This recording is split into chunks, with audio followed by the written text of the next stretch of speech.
Oh yeah, banks will be closed on Friday. We have more or less full schedule tomorrow. And Monday. So if you have a check to cash, that's the time to do this. There's a lunch break. It takes 15 minutes to reach the bank.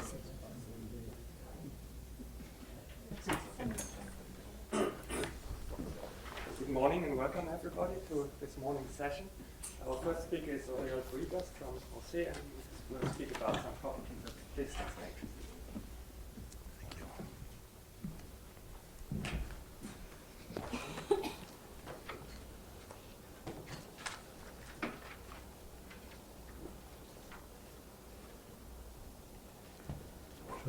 Good morning. Let me first thank the organizer for having invited me to attend this meeting. And the title of my talk is Spectral Properties of Distance Matrices, which I will introduce, and I will give some motivation why such things may be of some interest to study. That is joint work with Eugene Bogomolny and with Charles Schmidt, who, as Eugene was telling, he was a very good friend and colleague who passed away on September 11, 2006.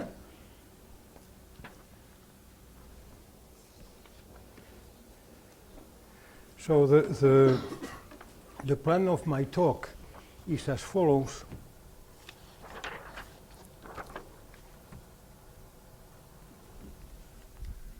So I will describe a little bit what distance matrices are, and I will give some elementary background, and then I will speak about random ensembles of distance matrices.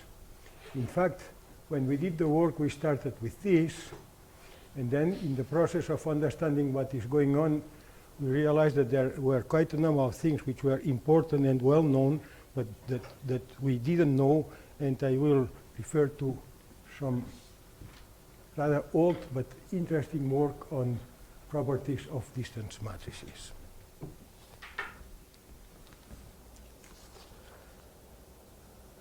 So the original motivation of this work was something that I was asked by Vershik, who did tell me that it would be interesting to study distance matrices. In fact, his motivation I have never completely understood, because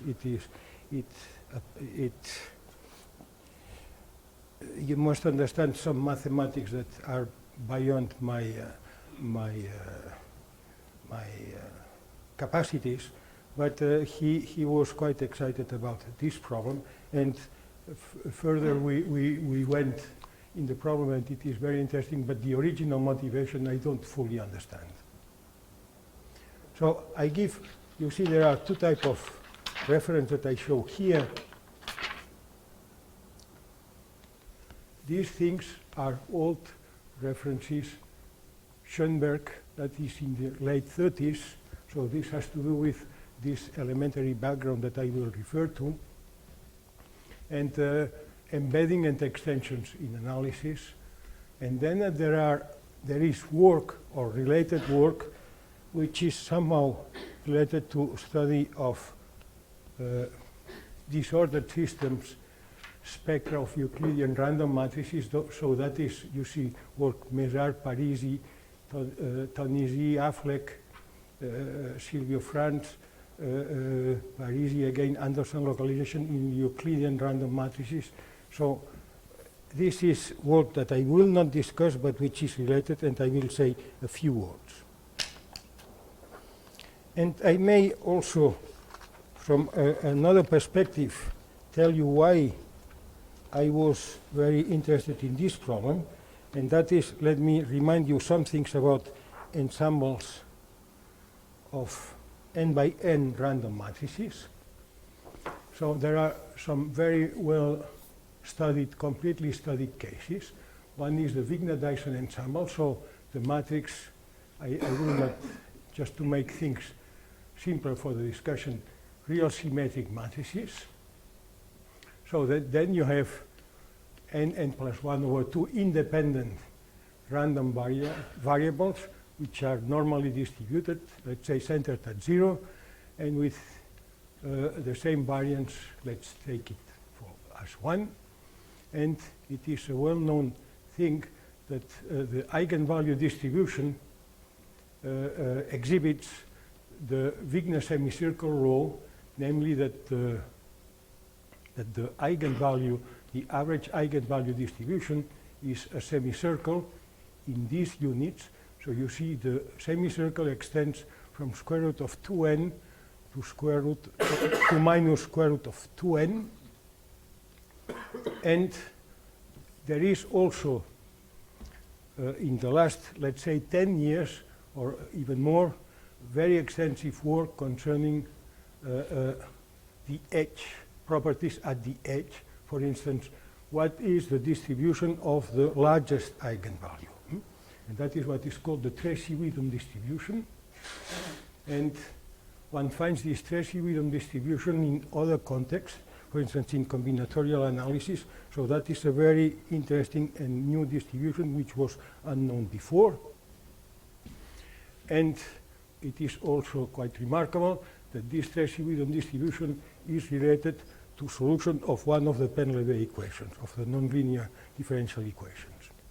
And the largest eigenvalue, here it is of course centered at square root of 2n, and it was a width which decreases with n to the powers minus 1/6. So it is shrinking when you increase the size of the matrix. So, and one knows everything about correlation properties in the bulk. There are other matrices which are also, and here I stress that is independent random variables. One can also study ensembles of random matrices with entries which are plus minus 1s. So instead of a Gaussian distribution, one has here plus minus 1s. So this number, n squared number of random signs, and the properties of this ensemble are very are asymptotically, presumably identical to these ones, and it shows also the Tracy-Widom distribution for the largest eigenvalue. Same type of random matrices, this type connected to random graphs. So you have random graphs with n vertices, and you have the model, I think, introduced by Erdős and Renyi, so that you construct a random graph in which you connect the vertices randomly, let's say with probability p, or with probability p of being of the links being there, or 1 minus p if they are not linked. For instance, one can take p equals to 1/2. So then you do have a matrix with 0 diagonal, and then you have zeros and ones with, let's say, with equal weights, and that is again a real symmetric matrix. And properties of such matrices are very similar to this one, except that in this case you have one eigenvalue, which is the Perron-Frobenius eigenvalue, which is far away. So one question that is being studied to some extent is, let's say that now you do have this type of model, then you have here the Perron-Frobenius, which is very far. You can construct models in which this Perron-Frobenius comes close to this h, and then what is the properties of when the C absorbs this Perron-Frobenius state. And there are some I think interesting studies about that. So, and then there is also another type which are also rather closely related ensembles, which consist, in fact, which is the Wishart ensemble. So in this case, you have a rectangular matrix, let's say with m larger than n, And then you take the m times n matrix elements as independent Gaussians, again centered at 0 and with the same variance. Then you study the properties of these Wishart matrices, which is X transpose times X. So this matrix is n by n real symmetric. This is a positive definite matrix. And in this case, instead of the semicircle, the eigenvalue density is something like that. It diverges at the origin, and it extends up to 4n, where n is the dimensionality of the matrix. The average value is n, and this has the following form: 1 over x square root of x times 4 minus x. That is why 4 is here the extreme, and that is what is called the Marchenko-Pastur distribution of eigenvalues for these Wishart ensembles. And again, if you are interested in the largest eigenvalue, it shows also Tracy-Widom distribution, but this time the scaling is different, and the width here goes like increases, like n to the power 1/3, whereas here it is decreasing with the power 1 over 6. Okay, so that is to show you that, and again, those are independent.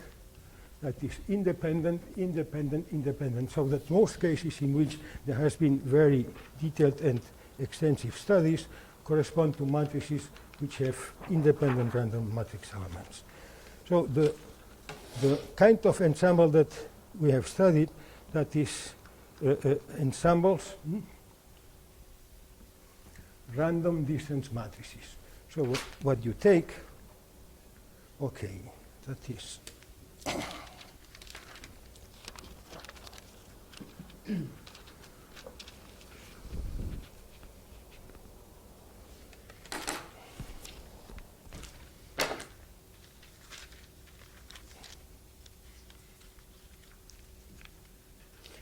the entries. I mean, you have points on some space, and you, so let's say that you have n points. You have therefore the order of n square pairs, and the entries of the matrices are the distances between 2 points. So that is how you construct the matrix. Distance between 2 points, and we will be interested in spectral properties of such an ensemble. And the difference, I mean, one of the differences with respect to the previous cases is that, and that I think is what makes also the problem interesting in some aspects, is that you construct the distance matrix given the n points, and here the number of parameters is n number of points times the dimension in which you are embedding the point. So that is the number of parameters, whereas in the previous case, the number of parameters were of the order of n squared. And also, even if we take the points at random, we do have correlations among the matrix elements, because there are correlations among the matrix elements because the triangular inequalities must be satisfied. So it is, in some respect, a different category of ensembles. In both aspects, that the number of variables is different, and also that you are treating an ensemble in which correlations are present. May I ask?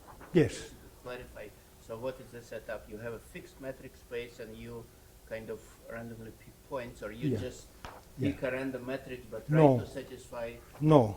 Okay, one can do both ways, but what I will describe is take points at random in a given space and then proceed. Put on this, the Sorry? slide, because I think many of us have not understood the definition. The previous slide where you give the definition. Okay.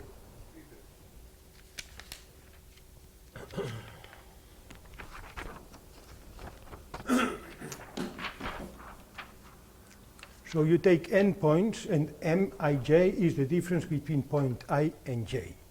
And I will be interested in the spectral properties of these matrices. So that I will be interested in the eigenvalue equation, where that is the distance between point I and j, and I will look at the spectrum and eigenvectors of such a matrix. Is it clear?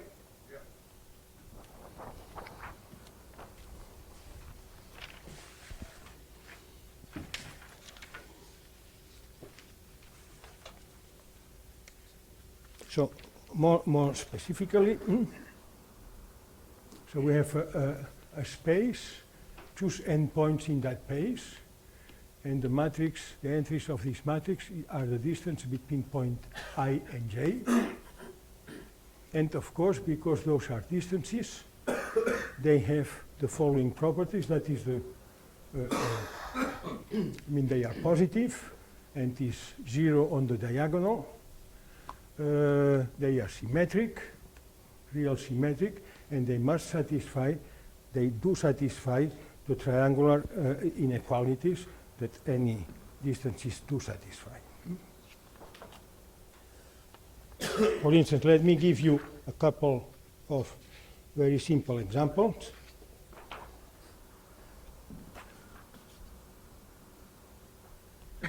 So this M, where I have 0 on the diagonal and 1s everywhere else. That is a distance matrix, because the triangular inequalities are fulfilled, for instance, and the spectrum of such a matrix is here at negative value an n minus 1 fold degeneracy. Yes? Question. It's not clear for me that once you have a triangular inequality, you can get the distance. It's enough. I will discuss. I What you will. said Yeah. I will address this question. So That is the question. Yeah. it depends on the metric space. It depends on the metric space, and on the other hand, you may satisfy triangular inequalities and not find. So there are some conditions which must be fulfilled. For instance, here, okay, that is the spectrum of this. So let's take the case, and in this case, because this will come later on, in this case, observe that mij squared is the same as ij, because mij is equal to 1. So if I have 3 points, that will be these distance matrices. So, and this corresponds, then I can have a triangle, an equilateral triangle. The corresponding matrix distance will be this one. For instance, if I have, for instance, 4 points now, or with ones, then what I construct is this tetrahedron. But, however, in general, this is not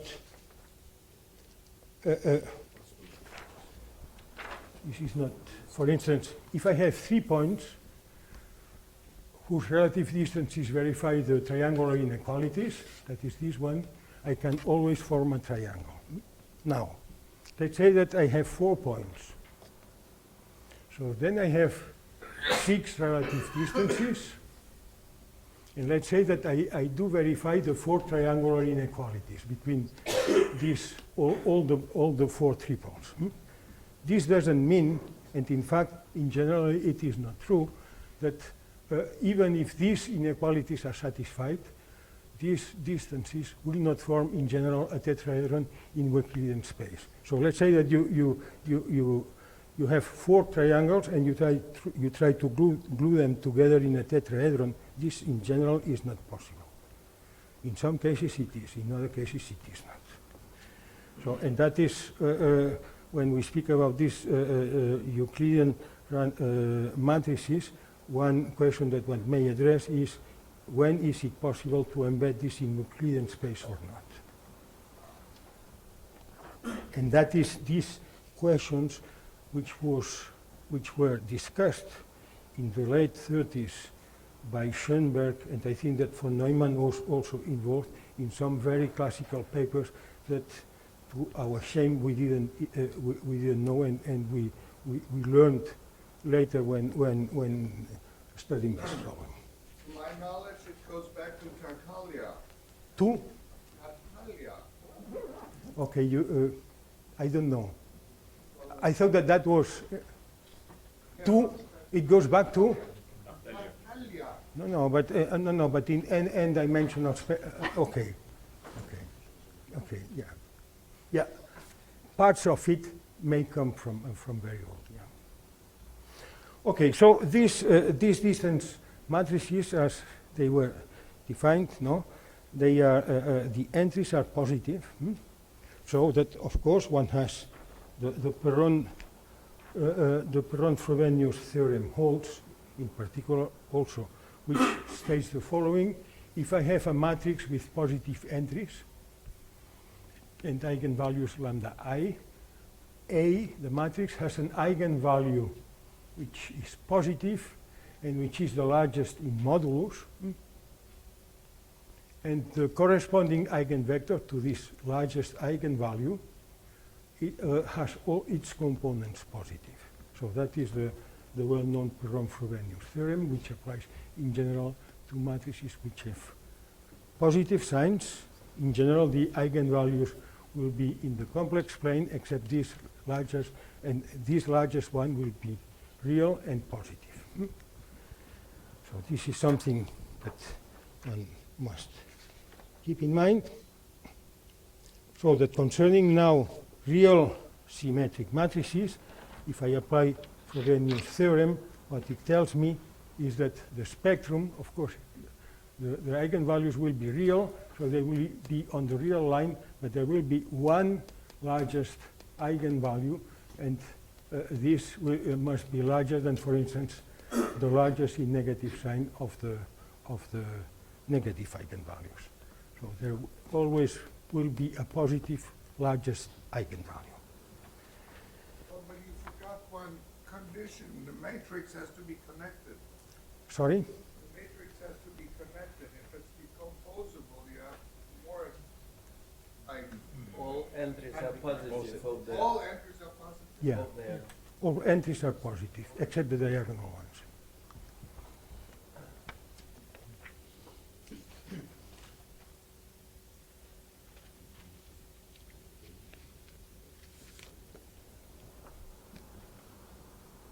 And it can be shown that eigenvalues of distance matrices defined on Euclidean or spectral space are all non-positive, except for the Perron-Frobenius eigenvalue, and this remarkable property is a consequence mainly of the possibility of isometric embedding of a finite metric space with a given distance matrix to a Euclidean space. So that is all eigenvalues. There is one which is positive and all the others are negative or zero. And this is, and now that is what is called Schoenberg theorem. And for that, one needs to introduce what is called matrices of negative type.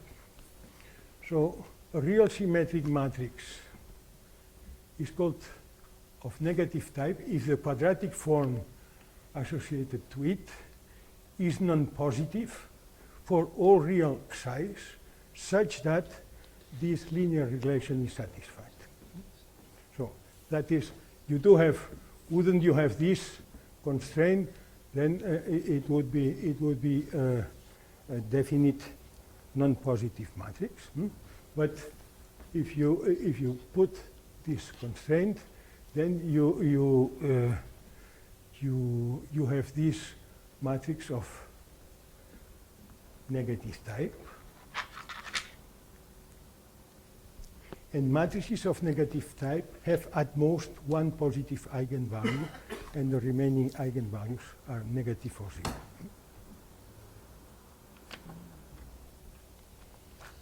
And I will deal in what follows, I will illustrate, not only illustrate, but that is the cases that we have studied in some detail. Either is Euclidean spaces, so the distance is defined in this way,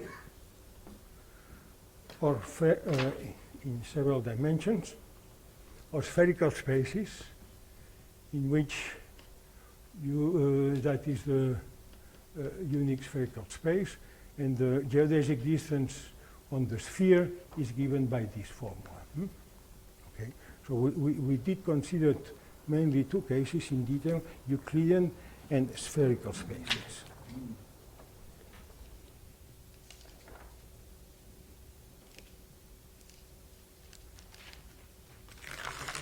And that is what you are asking about isometric embedding, no?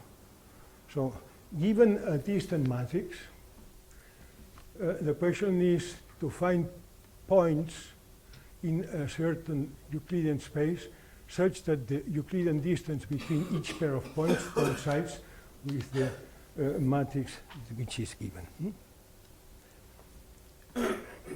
And then the answer to this question is that the necessary and sufficient conditions of isometric embedding, so that is the embedding, of a finite metric space with the distance matrix M to the Euclidean space is the condition that the quadratic form, this quadratic form, that is a notation which is misleading, so that means taking the square, so this quadratic form, the square of the original distance matrix, is non-positive for all real numbers such that this condition is satisfied, which is that Mij square is of negative type. So that is the necessary and sufficient condition of the solution of the embedding in the Euclidean space, is that the matrix, if M is the original matrix, you construct the matrix by taking the squares of that matrix, and this matrix should be of negative type. Squares entry-wise, yeah? For each entry. Yeah, for each entry. That is not the square of the matrix. It is the, yeah. That is why I think that this should not be written like that. So this matrix should be of negative type. That is the necessary, those are the necessary and sufficient conditions.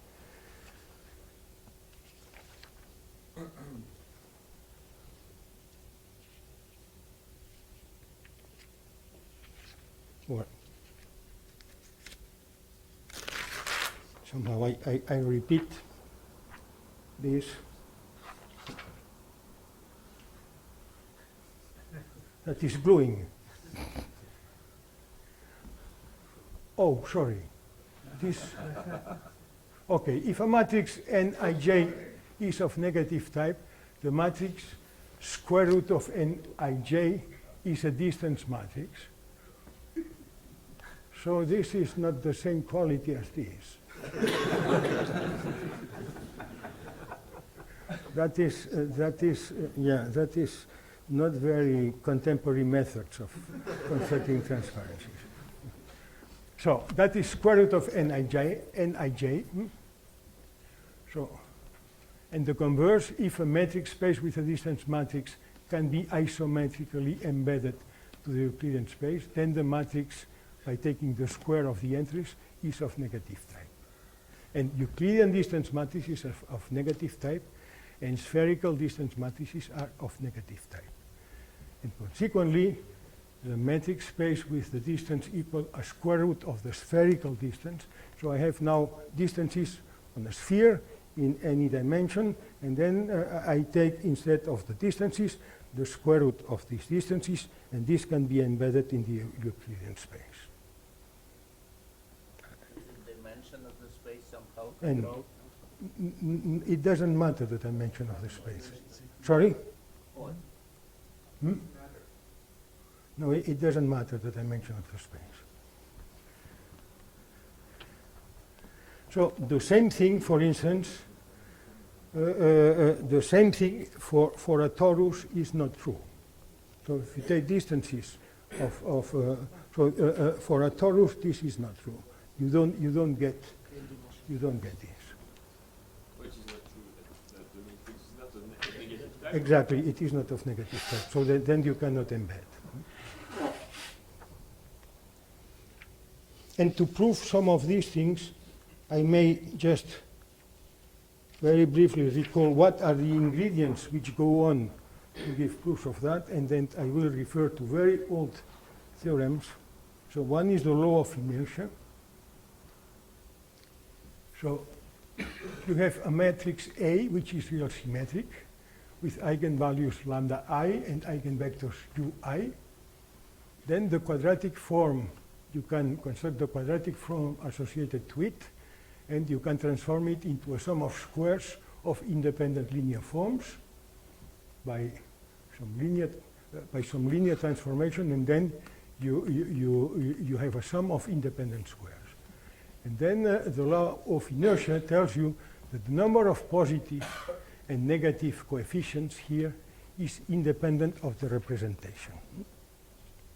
And then in particular, if you take the eigenbasis representation of A, then you have this. You can write the quadratic form in this way, where these are the eigenvalues and eigenvectors, and therefore the law of inertia permits to determine the number of positive and number of negative eigenvalues of A. So you are now asking less refined question as to how is the spectrum, but only to count the number of positive and negative eigenvalues. And then this also another thing which is needed is what is called the Jacobi theorem. So we have A, which is a real symmetric matrix, and then you form the sequence of principal minors of this matrix.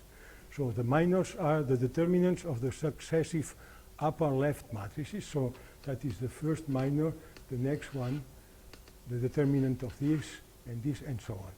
And then you construct this sequence. 1 delta is the minor, delta 1, delta 2, up to delta n. And then the property is that, and that is related to what I was telling before, the number of positive, respectively negative terms in the decomposition of the quadratic form associated to A coincides with the number of conservation, respectively alteration of signs in this sequence. So the conservations and alterations of sign is, for instance, if I have such a sequence, 1, 3, minus 4, minus 5, 3, minus 2. So I have 2 conservations of signs, plus, plus, minus, minus, and 3 alterations of sign from here to here, from here to here, and from here to here. So by looking to the sequence of these principal minors, I can deduce how many positive and negative eigenvalues there are. And the property which is used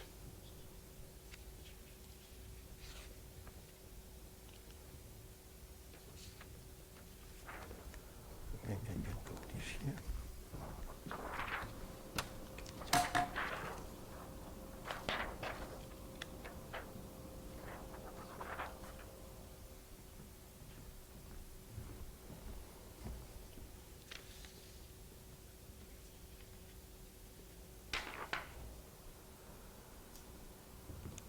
Is the following one, that the sequence 1, delta 2, delta n of principal minors delta n of all distance matrices of the negative type have the alternating sign.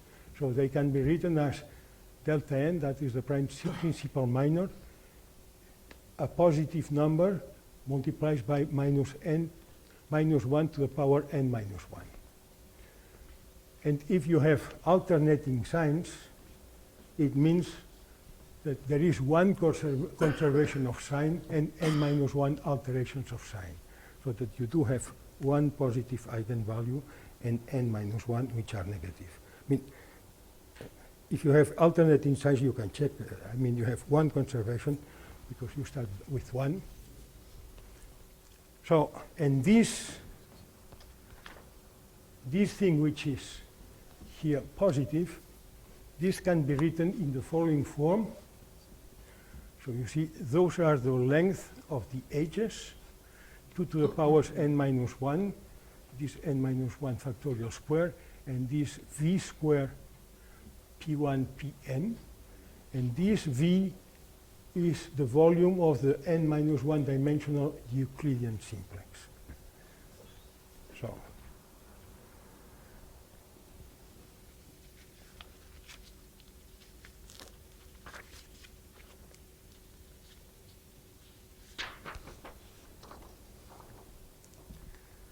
see, there is a beautiful formula for the volume, a determinantal formula for the n minus 1 dimensional Euclidean simplex, which is given in terms of the distances of the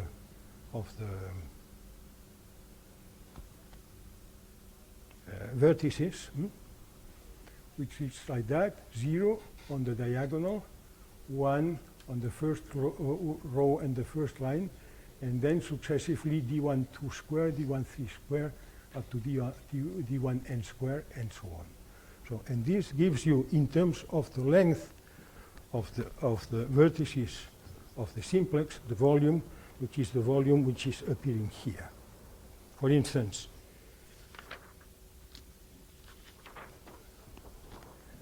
if you apply, let's say, this formula first to a segment, so that is this determinant, which is 2d square, and the square of the volume is the prefactor I had here,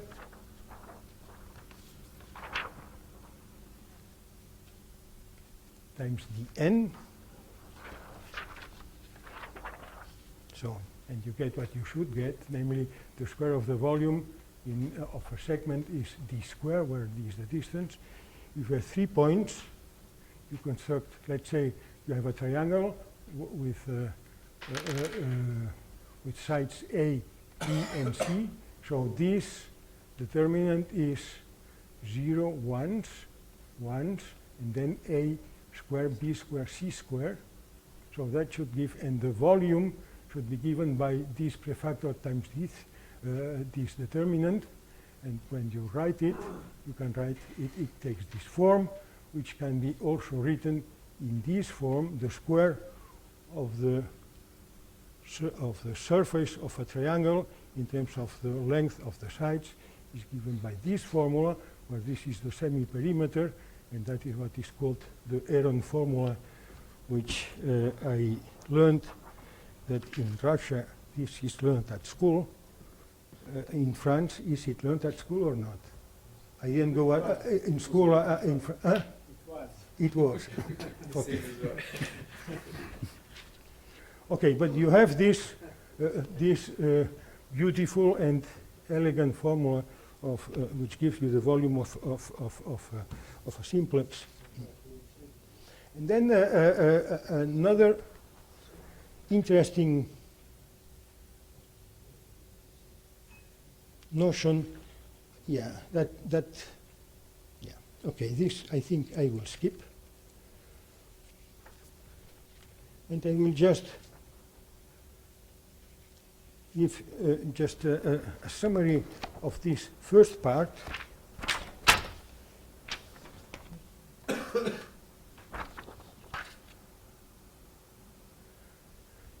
That Euclidean and spherical distance matrices are of negative type, and therefore have all eigenvalues except one non-positive.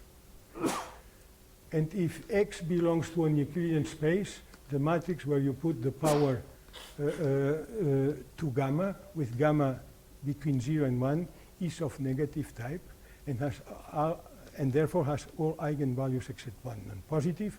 And if X belongs to a spherical space, then the matrix D power gamma, you see it is not 2 gamma, it is gamma, is of negative type and has all eigenvalues except one non-positive. Okay. Now let me go to the case for which I will take now. So what I was explaining was true for any distance matrix, that was general. And then now I would like to tell some things concerning ensembles of random matrices.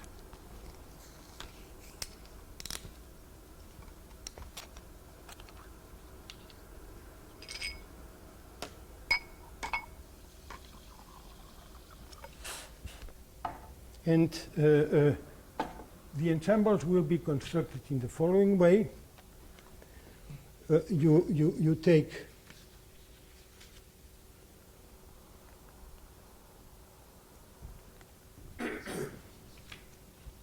okay, you give some given metric space, and you put points on that manifold, and then the entries is, and then you take at random, for instance, the case I will discuss specifically, which will be Euclidean and spherical spaces. You take the points uniformly in uncorrelated way on the space, and then you are interested in the spectral properties of the resulting distance matrices. So the points are non-correlated, but the matrix has correlations because of the inequalities which any distance should fulfill.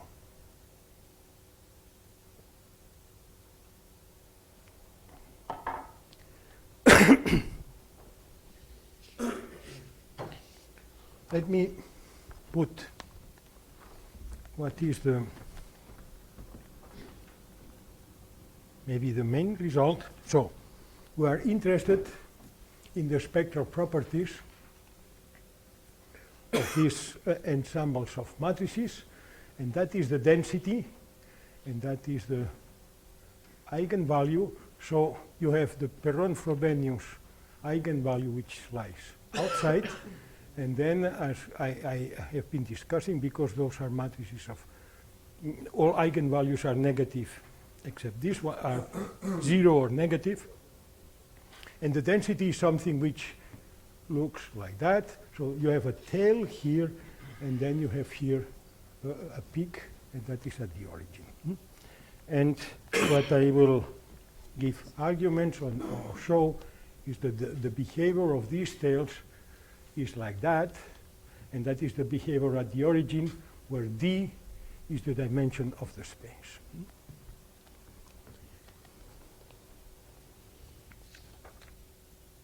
Quantities that I will refer are the following.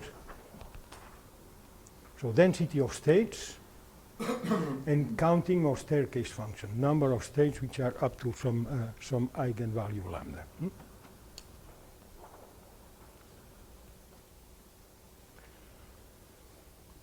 So now I am here, but I keep in mind that time is running.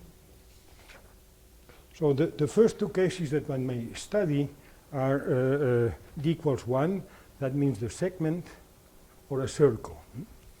So in this case, one knows, of course, if you put the points equally spaced, so a crystalline solution, let's say, so those are distance matrices, one knows there exactly the spectrum, the spectrum of equally, yeah, because you can convince yourself that you and sorry. So for the crystalline, so that is what I call the crystalline configuration. If I put all the points like that, that is a distance matrix, and there you can give explicit.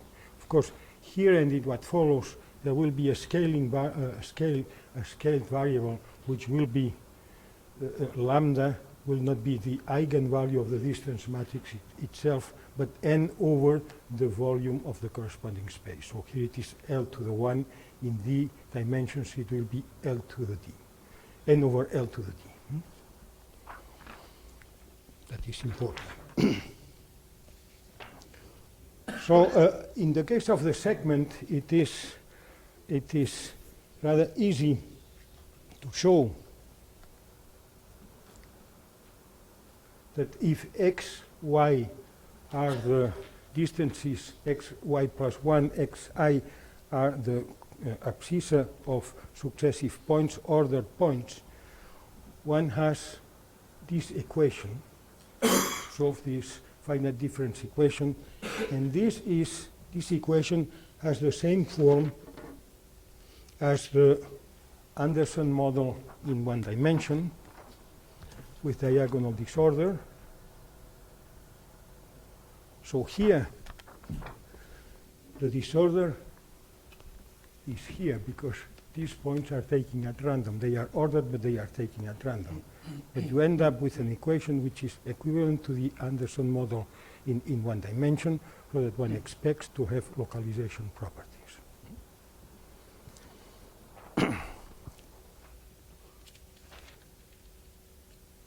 And in fact, the localization properties I will discuss a little bit in terms of a quantity which was introduced yesterday, namely the participation ratio. So that is, those are the components of the eigenvector. So you take the sum of squares, that is the normalization, and divided by the sum of the fourth power.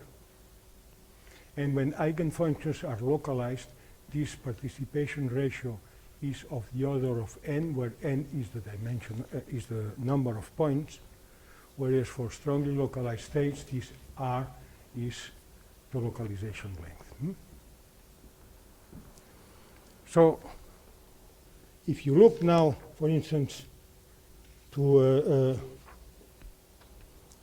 you see that is this localization length.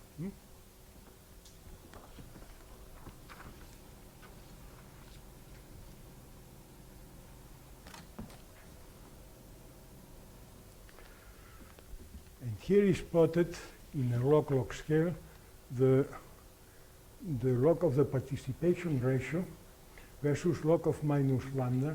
So that is log of minus lambda. So this corresponds to the tail here, and this corresponds close to the origin. And you see here you are changing the number of points you take, 100, 250, 500, 1,000, 1,500, and you see the signature that it is, that the states are localized, is that they lie, I mean, you see, irrespective, I mean, they start like that, and then the inverse participation ratio lies on this line, which is proportional to lambda. And that is the signature that you do have localization, as you expect. For the case of the circle, so now you are putting, you have also an explicit solution for the crystalline solution, but now you are putting the points which are not equally spaced. And there you also expect localization, but it is slightly different for the following reason. That can be traced back to the following reason. In a segment, I mean, the distance between 2 points is this. In a circle, you do have two distances between 2 points. You have this one, and you have this one. So both are, and this makes that the some of the properties of distance matrices are different, slightly different at least.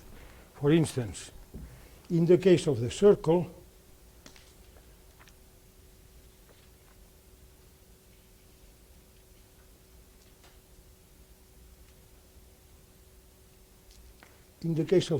for instance, if I plot here, so that is an interval and that is a circle, and here are plotted individual eigenfunctions. And you see, in the interval that is localized, or this is localized here, that is localized here, that is localized here, and so on. So eigenstates are localized.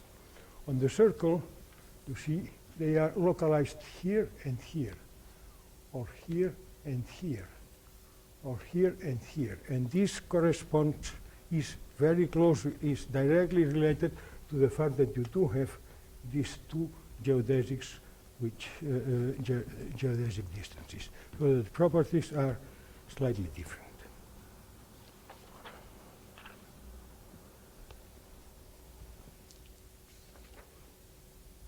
course, one can proceed and go to higher dimensional spaces.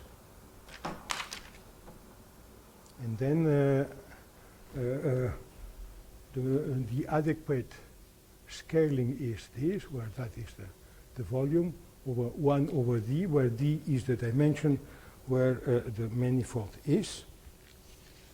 And one has, for instance, and we did study in some details for the case of cubes and hypercubes and spheres and hyperspheres. So, and I will just tell one thing concerning the case of the hyperspheres, because one finds rather remarkable property, namely that one finds, as you know, when you have rotational symmetry, so you have rotational symmetry. In some cases you find spherical harmonics or hyperspherical harmonics, you have degeneracies and things like that. In this case, the points lie on an hypersphere, but they are taken at random. And for instance, if one looks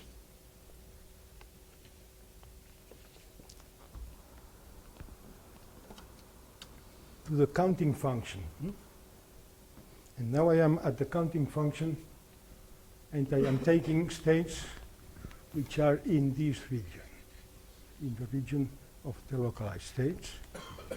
And you see, if I have stairs here, those are not vertical stairs, but rather stiff stairs. And would that be vertical stairs? That would be degeneracies. They are quasi-degeneracies. And in fact, if I look at which numbers these stairs take place, they take place at the dimensions of the dimension of the irreducible representations of rotations, so that one doesn't have degeneracies like in the case of other problems where you have perfect degeneracies. Here you do have almost degeneracies. That means that the sum of these properties keep memory of the symmetries of the space where you are embedding your points, particularly in this part of the spectrum, which are the extended states. That corresponds to localized or delocalized state? That corresponds to delocalized states. The localized states are here, and the delocalized states are here.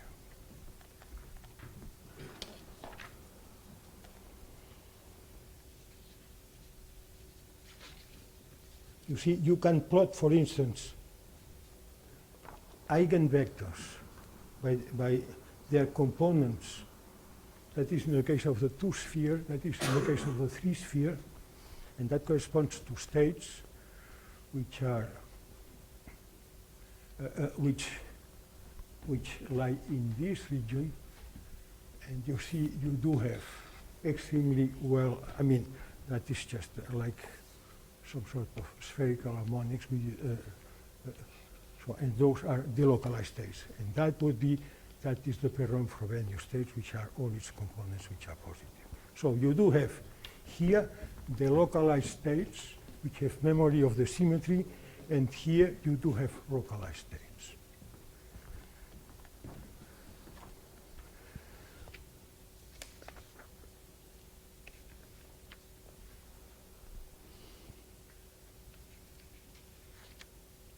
In the case, and in the case of the sphere or hyperspheres, again, one does has this phenomenon of echo, that points may be localized not in one, but in several points which are related by several, because there is more than one geodesic.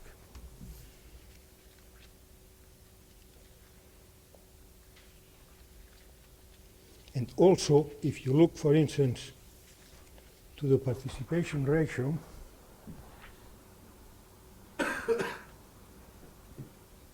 so that is the tail, and that is the origin, tail and origin.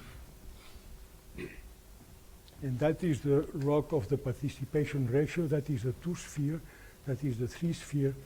And you see this is getting, you are changing the number of points, and that is getting stiffer and stiffer, which indicates that you do have sort of phase transition. Here are delocalized and localized states.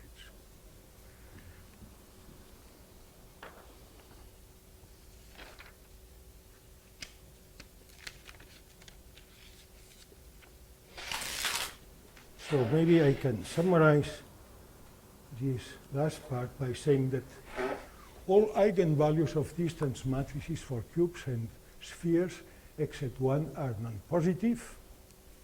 If the points are uncorrelated and uniformly distributed on a base manifold, the average density of eigenvalues has a power law behavior for large and small negative eigenvalues, the exponent depending only on the dimension of the manifold. That is what is indicated here, but which I didn't discuss in detail. The eigenfunctions of distance matrices with large negative eigenvalues are delocalized, whereas the eigenfunctions with very small negative eigenvalues are strongly localized. And if the manifold possesses a symmetry group, large negative eigenvalues form almost degenerate multiplets whose dimensions equal the dimensions of the irreducible representations of the group.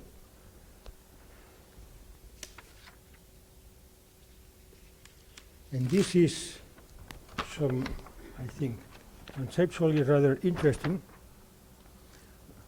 I mean, the presence of isolated multiplex, a distinction among manifolds for which 2 points are connected by one or several geodesics is made. In the latter case, the eigenfunctions of the distance matrix are in general localized not in one, but in several regions, which we may call echo. Strongly localized states are by definition mostly sensitive to local properties of the base manifold. But here the existence of the echo shows, however, that certain global properties, not local, but global properties of the manifold are reflected on these states as well. So thank you for your attention.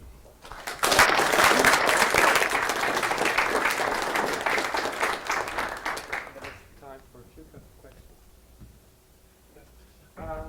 You show us this photo of the states on the cycle, and you show that they are, having 2 humps, maybe 3 humps, or more humps. That means they are localized in various positions in the space. Yeah. In the Anderson theory of localization, he is discussing the existence of these types of states, which claims that they are, indeed they are very rare. They go under the name of mod states. And these states, the way that Anderson or Motter was bringing them into the theory was assuming the break of some type of degeneracy, and he was claiming that this is just a superposition of 2 states that they are living at different parts of the space. I was wondering if you look at the eigenvalues associated with these double hump or triple hump states, if they are very close to one another or not.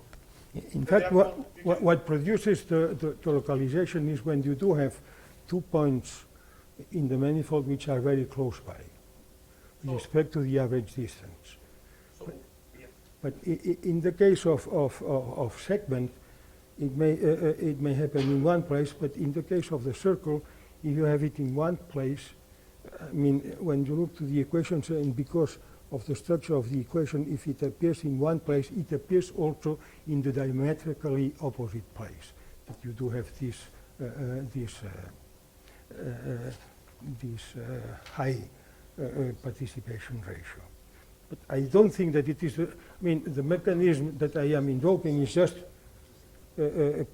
collapsing points. And collapsing points has a different effect depending if you are in a Euclidean space or on a spherical space. So, but I don't know if that is related to what you are suggesting. I don't think so, but we can discuss, yeah. I have a comment and a question. The first comment is there is a much easier discussion of the Heron-Natalia inequalities, which is much more geometric. first thing. The second is a question. If you, instead of Euclidean space, you let the points vary in some Riemannian space, let's say hyperbolic space, do you know what's happening then? I don't know what is happening. I don't know. We have not studied. Eugene, do you have some comment? I think it's for all symmetric space, this property of Schoenberg's theorem have been generalized. I see. Negative curvature. For all symmetric spaces, yeah? Which I, the best which I know. I think we have to move to the next speaker and should postpone further questions to the Okay, let's thank you.